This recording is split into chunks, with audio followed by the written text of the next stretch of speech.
আমি একটা প্রশ্ন করতে চাই। থ্যাংক ইউ, আপনাদের প্রেজেন্টেশন খুব ভালো হয়েছে। আপনারা অনেক পলিসি ম্যাটারের কথা বলেছেন, যে কি কি করলে পরে নারীর সেফটি এটসেট্রা এটসেট্রা।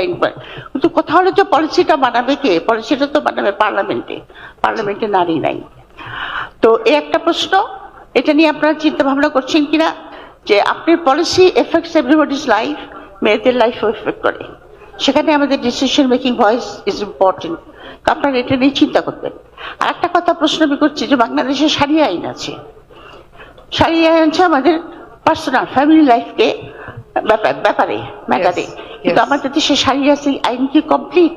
এটা নিয়ে চিন্তা করেছেন? যেরকম ছেলেরা মেয়েদের চেয়ে বেশি সম্পত্তি পায়, হ্যাঁ, এটা কিন্তু আপনার 1400 বছর আগে যখন রসুল এটা করেছিলেন, সেটা কিন্তু একটা সোশ্যাল ইঞ্জিনিয়ারিং ছিল, যে আপনার ছেলেটার উপর কিন্তু দায়িত্ব দেয়, বাবা মার দায়িত্ব দেওয়া হয়।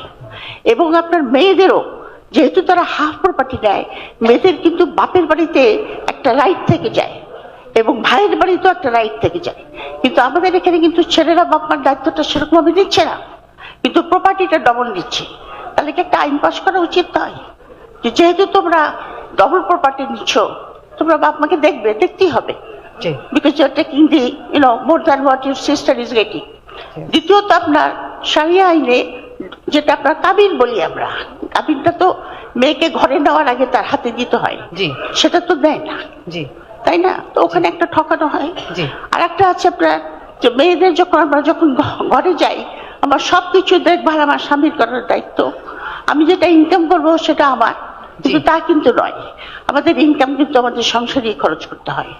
তো এই সমস্ত শারিয়া আইন আছে, এটা ঠিক আমাদের এখানে, কিন্তু এটাকে কমপ্লিট করে কিনা সেটা আপনারা একটু চিন্তা ভাবনা করেন। হাফ হার্টেড করে রাখলে পরে তো না এদিক না ওদিক। আর একটা প্রশ্ন হলো যে জামায়াতে ইসলাম কি হুদুদ আইন ইন্ট্রোডিউস করার চেষ্টা করছে বাংলাদেশে? করবে না, যেটা পাকিস্তানি করেছে। এটা একটু চিন্তা করে দেখে আমাদেরকে যদি জানান, আমরা ভোটার হিসেবে উপকৃত হব। জি, thank you madam, thank you madam.